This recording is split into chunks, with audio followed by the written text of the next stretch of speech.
Hello and welcome to the Medical Sales Podcast, and I am your host, Samuel.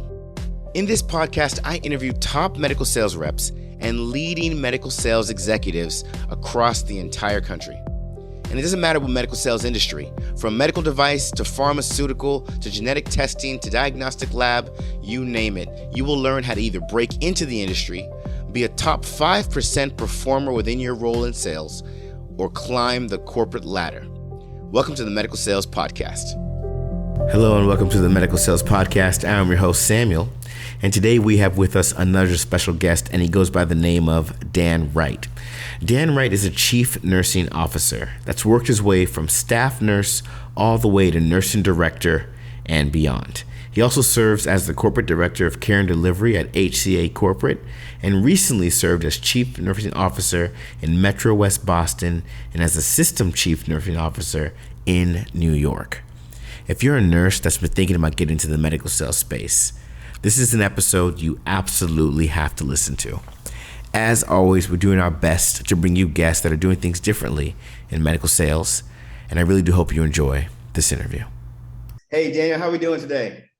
I'm great. How are you? I am fantastic. Another wonderful day in 2023. Why don't you tell everybody who you are and what you do? Absolutely. I'm Dan Wright. I work as a chief nursing officer and have been doing that for several years. Nursing is my second career, and I started off as a tech while I was putting myself through nursing school, which I cashed in my 401k at the age of 29 to put myself through nursing school. And I worked as a PCA, and I worked my way up through a nurse. And the ironic thing is, when I went to bedside care and took this on as a second career, I did it for a passion, right? It was about how I wanted to help. I really looked at the end of my life and said, what do I want to accomplish? And what do I want to say I did? I really want to make a difference and an impact in people's lives for the positive. And so when I left leadership and put myself through nursing school, I figured I never want to get in leadership again because I really just cared for taking care of patients. And I was so inspired and passionate about it.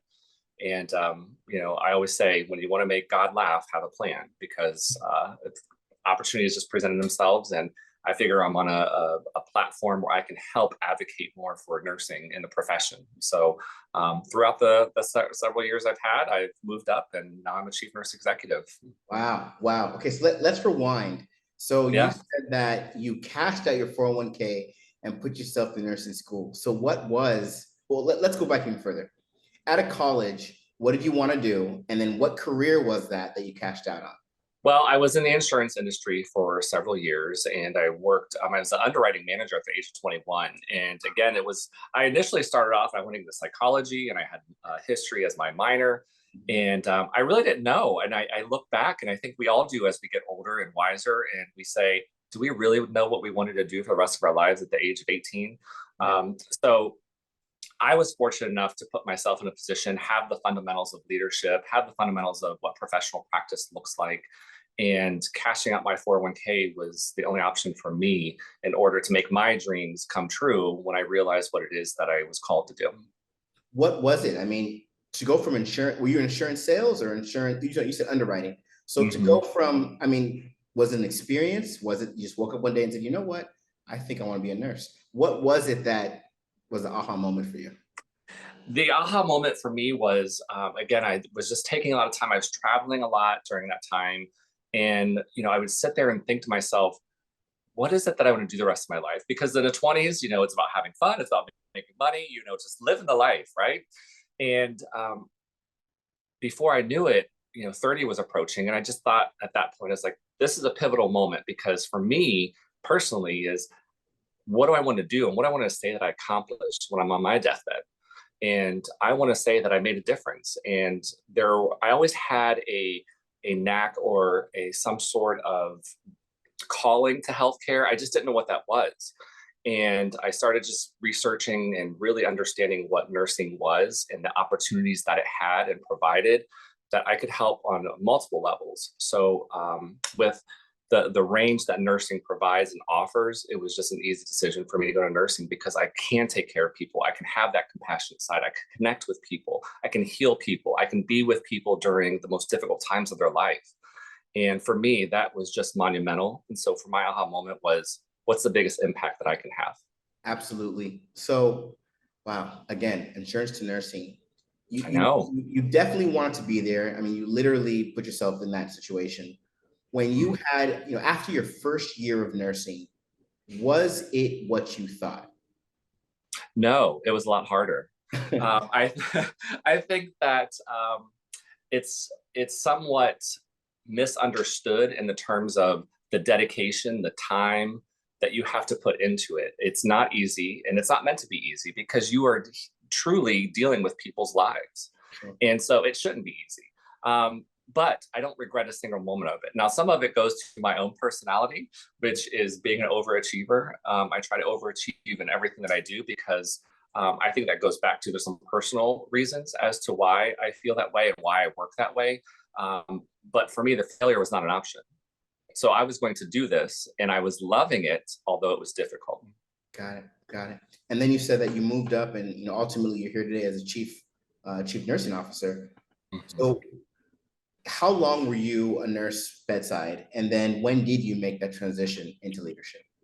Yeah, it was almost 3 years I was bedside. And I think, like I said, just going back, having the leadership fundamentals and being a leader for multiple years prior to that, some things just came naturally. Sure. And I just started putting myself in places where can I make a bigger difference? And so I put myself on a project to create a comprehensive education program for surgical patients. And that garnered some recognition in the community that I was in. And so then people started talking to me about leadership positions. And so the more opportunities that I had or presented to me, I had to really think about, all right, I'm stepping back a little bit further from the bedside, being 100% bedside, to now I'm administrative, now I'm providing leadership skills. So for me, it really just, I had to reflect on saying, the more that I'm moving in a different direction from bedside, I wanted to make sure that it was purposeful for me. Got it. So let's go back to your bedside days. What Yes. was your interaction with the medical sales world?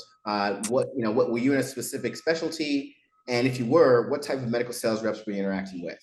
Yes, I was a bedside nurse and I worked in neuro as a bedside nurse. And my interactions with medical sales was really about some training programs or clinical trainings that took place if we were obtaining a new medical device or something to take care of our patients. So for me, that was the interaction, was the education part. Got it.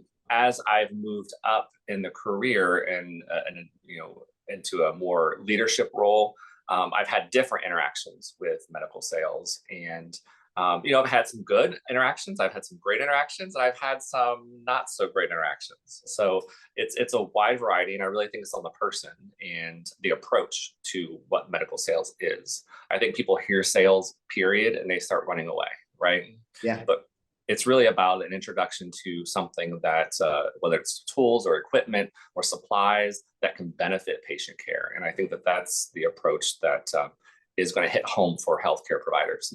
So let's dive into that. So share with us the different types of medical sales reps you interacted with, and what you qualify as making a good sales rep versus a sales rep that needs a lot of development. Mm-hmm. A setup that needs a lot of development. I'll start there because I always like to end on positive when it comes to interactions. Some of the interactions that I've had that left room for opportunity or were somewhat challenging is when I've actually had medical sales reps come and knock on my door, and I've been in meetings and they would wait for me to come and speak to them. I'm thinking to myself, Yeah. all of our time is valuable. You just can't Right. show up on someone's doorstep and expect them to be free.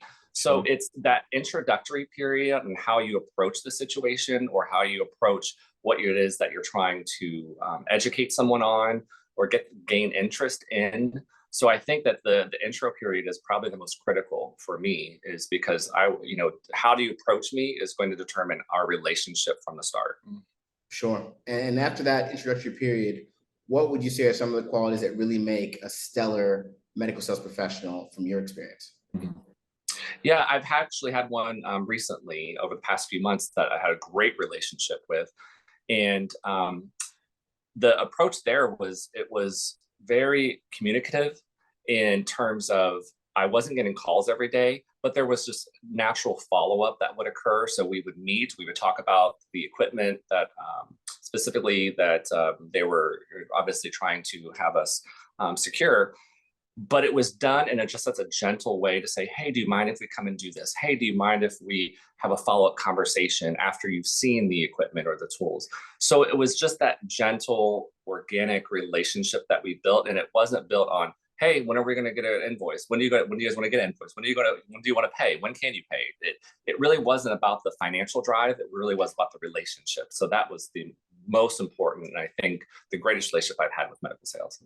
I love it. And then help for the audience. A lot of our listeners, they want to get into medical sales. A lot of our listeners might be in a medical sales environment where they don't deal a lot with nurses.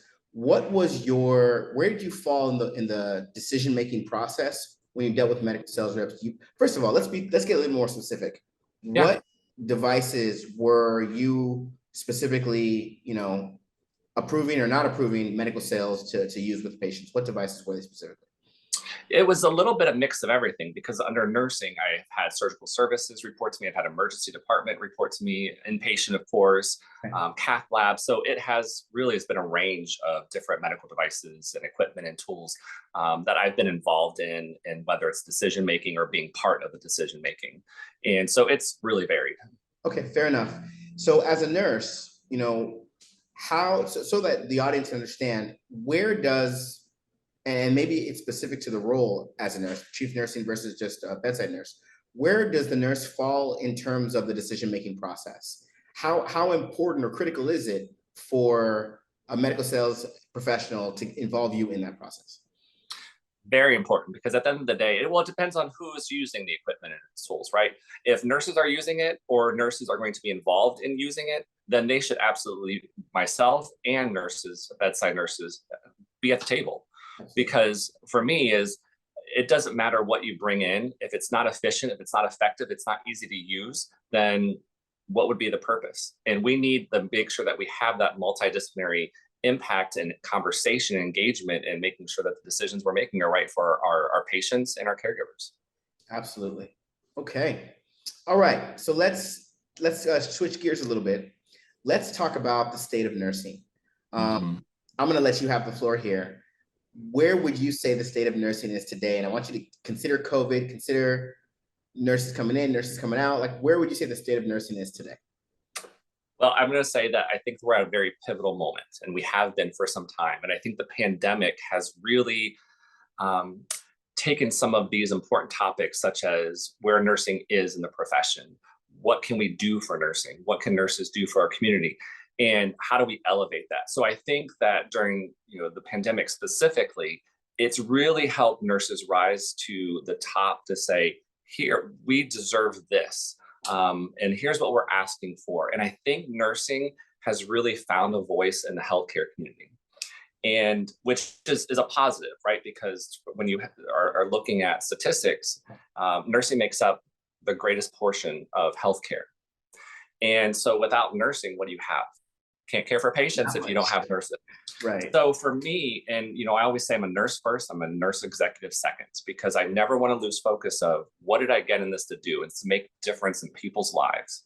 Now I'm doing it in not just patients, but also our nurses as well. So I think that there's been quite a few things that have come out of what we've learned over the past few years. One is nursing needs to be at the table.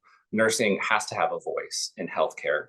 And the third of all is we have to address what the issues are impacting nursing and doing their job and their function, and really their passion for caring for people. How do we make that as easy as possible? What tools, equipment, supplies, pay, structure, engagement, involvement, and empowerment are our nurses needing in order to be as successful as they can?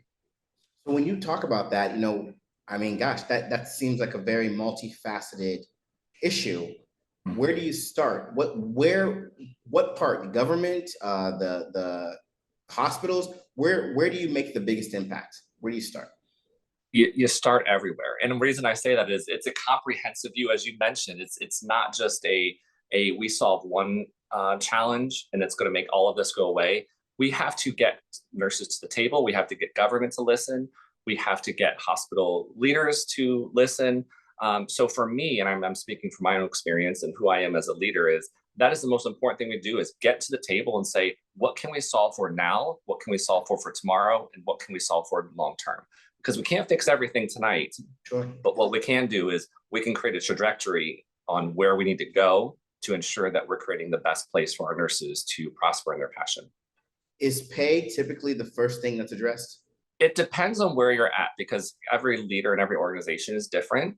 And I don't want to speak for any organization other than I think that there's an opportunity to look at pay depending upon where you're at. There's healthcare systems that pay very well. There's healthcare systems that, if you look at the median or if you look at the compensation analysis, may be a little off from what the average or the median is. So it really, we need to look at that as a whole. Because right now what we're seeing is nurses who are going into the traveling mode, and they're making X percentage higher than a bedside nurses is, but you also have to look at the benefits that are being offered. So I think pay is a portion of the conversation, but the biggest conversation we need to have is the culture, the tools, the equipment, the how we staff our nurses for patient care. So I think that it's multifaceted. And it really just goes into looking at what's the bigger plan, what can we do today, what can we do tomorrow, and what can we do down the road. And it does include government. Got it. So, after COVID, because that's where we are now, here we speak to a lot of nurses, and a lot of nurses share with us I like to break it up into almost two perspectives. One is, COVID has taught me that I'm exactly where I need to be. I'm doubling down. I'm going to give this career the best thing, everything I have to offer. The other side of that is COVID has shown me that, I want to explore where I can leverage my abilities to make a different impact in patients' lives. What would you say to that? Well, I think that, to me, that's the true North Compass for anybody, is what is your passion? What do you want to do? And how do you get there? And it takes all of us coming together, specifically us as leaders, is to help remove the barriers or the challenges from someone being as successful about their passion, what they want to do, and helping them navigate how to get there. And, you talked about the medical sales, and I want to specifically talk about, that's not something that probably is on a lot of nurses' minds on that's a career option. And, when I have conversations with nurses about what they want to do and where they want to go, because my goal is I want to keep nurses within our organization, so that way I can help them prosper in their passion of what they want to do and provide those growth opportunities, so that way they don't have to leave to go get it. However, you may not have positions that are available for people to try out. And for example, the medical sales, most hospital organizations don't have a medical sales department. So if that is a career path that somebody wants to go down, specifically, like your company is really focused on helping people and the fundamentals and training them and elevating them and what medical sales is and how to get there and how to be successful, and then how to develop, sales strategies and those sort of things.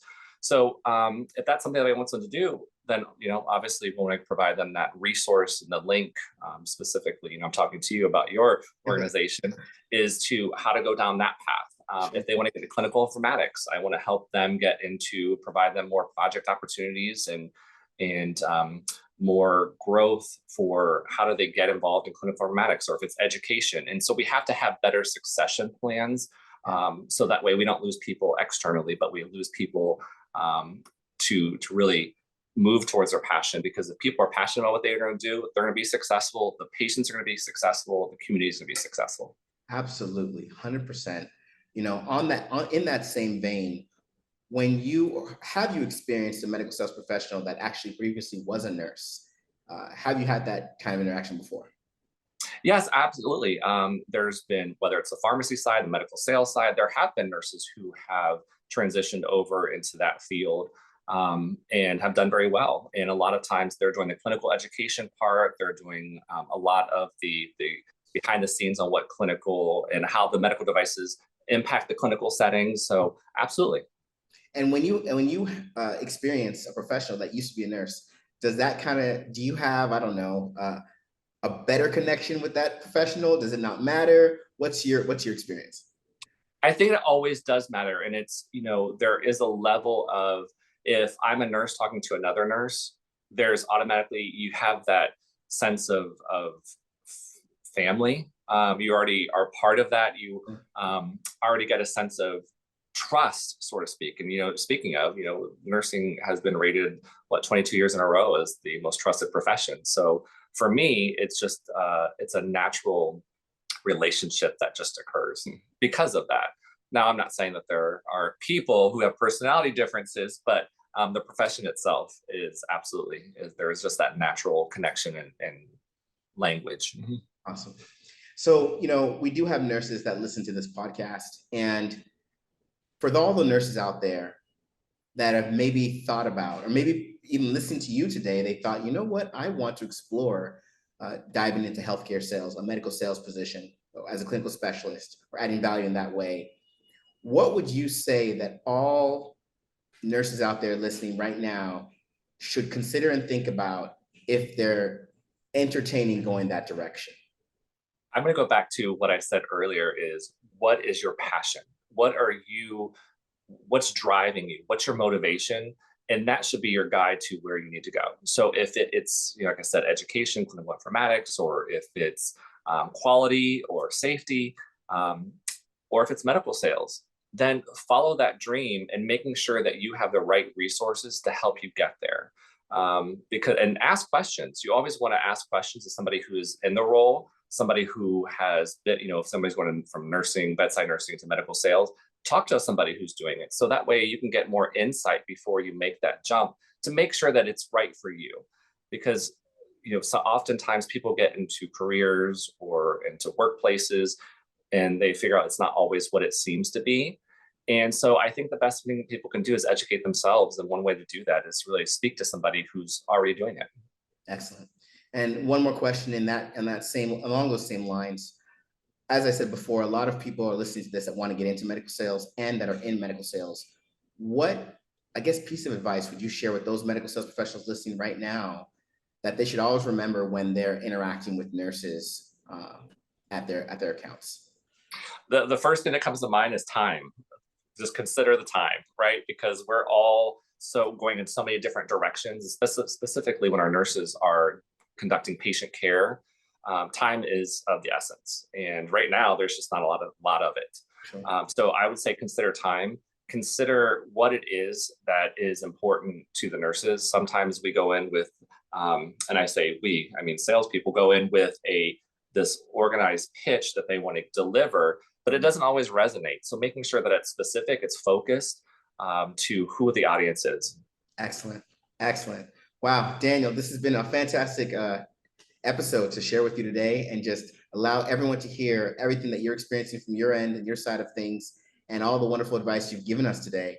We got another set of questions. This is called the lightning round. Uh-oh. Are you ready? You have 10 seconds, less than 10 seconds to answer each question. Are you ready? Am I winning anything at the end? I'm just kidding. You know what? Okay, you're winning our admiration and adoration in the audience. How about that?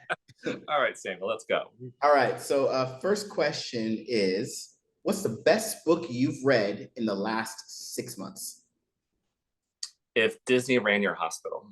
Ooh, If Disney. Wow, I've never heard of that. Who wrote that? Mm-hmm. I'd have to now you're gonna have to edit this out. That's fair. If Disney Ran Your, tell us what that's about. That sounds like a very interesting read. It's really just about, it takes Disney as a whole, because it's the most wonderful place on earth. And it really just breaks it down into how do they approach quality and safety, how do they approach their customers and so forth. So it really just breaks it down into, really you can just take anything from it and put it into your life or put it into your organization. So it's really a great read. I'm a Disney fan, so. Wow, was it written by the perspective of a hospital CEO or a nurse, or? It was written in the aspect of kind of just a little bit of, not a nurse, it was just kind of administration of it wasn't like somebody from Disney themselves. You might want to cut that out, because I don't know who actually, if they're. We're keeping it all in. The book itself kind of speaks volumes. I doubt there are many books that have that title. We'll definitely be looking into that. That sounds like a fascinating read. Okay, Next question. Best movie or TV show you've seen in the last 6 months? Oh, wow. I have 10 seconds. Goodness gracious. I just watched it recently. Gosh, I would say You People. Again, haven't heard of it. What is that? So Nia Long is probably one of my favorite actresses. And it's her, Eddie Murphy's in it, Jonah Hill, but it's about an interracial couple that is going down this marriage path. Oh, and very he's Jewish. different I've seen the advertisement. He's Jewish, right? Yes. Yeah. Yes. Okay. I've seen the advertisement. Yes. Okay. So it's about two different cultures that really impact two people who just love each other. That's cool. That's awesome. Yeah. All right. All right. Best meal you've had, if it's a restaurant, that can suffice. Best meal you've had in the last 6 months. Wow. So I recently went to visit friends in Huntington Beach, California, and they took me to Sir, which is in West Hollywood, and the gnocchi there was so delicious. So, and the environment, the ambiance, so it just kind of all added up. So that would probably be the best meal I've had recently. Awesome. And then lastly, best experience you've had in the last 6 months. It's going to be bittersweet, but it's been over Christmas, just spending time with my family. My grandmother unfortunately passed away on Christmas Eve. At the same time, seeing people that I haven't seen in a long time. And it really brought back the feeling of we shouldn't wait to see people that we care about until something happens. We really should be reaching out to all of our loved ones and just letting them know, even if it's a quick hi, thinking of you, just let people know that they're cared about and valued. Absolutely. Daniel, again, it was a pleasure spending this time with you today on this episode. Thank you so much for being on the Medical Sales Podcast. And we'll be looking forward to hearing more from you in the future as Chief Marketing Officer. And Samuel, I wanted to say something in the beginning that we didn't get a chance to say, but I do want to just recognize Black History Month and all of our African-American brothers and sisters who have done so much on global impact, but specifically we're talking about healthcare, but in healthcare specifically. So I just wanted to recognize that and say thank you. And I'm always happy to partner with all. Absolutely. Thank you, Daniel. Thank you. And that was Dan Wright. What a wonderful story he had to share with us. You know, some of you might be listening to this and thinking to yourselves, I want to work in the space that Dan's talking about. I want to work alongside people like Dan. Maybe you're a nurse that's wanting to get to the other side and you've thought about medical sales. You've met some medical sales reps and you've thought to yourself, I can do this. I wonder what it would be like if I could be in this career. I wonder what it would feel like if I was the one talking to providers, selling them on life-changing therapies, life-changing devices that do so much for so many people. What would it look like for me? With the opportunity to take your career as far as you want to take it, with almost what might seem like an endless ladder of evolution and progression. If that's you, if you've had these thoughts, if you've played with the idea, if you've wanted to take a step in that direction, then you need to visit evolveyoursuccess.com and let us help you get to where you want to go. And another thing I would like to share, for those of you that listen to this podcast, please feel free to leave a review. Something we might start doing at a future episode is for the real good reviews, kind of give a little shout out on the podcast. It's something that I've always thought would be fun. And of course, something I'd love to do with you all. So as always, we thank you for listening to the Medical Sales Podcast and make sure you tune in next week for another episode. I hope you enjoyed today's episode. And remember, I have a couple programs that show you exactly how to break into the medical sales industry, become a top-performing medical sales professional, and also how to masterfully navigate your career to executive level leadership. Check out these programs and learn more at evolveyoursuccess.com. Stay tuned for more awesome content with amazing interviews.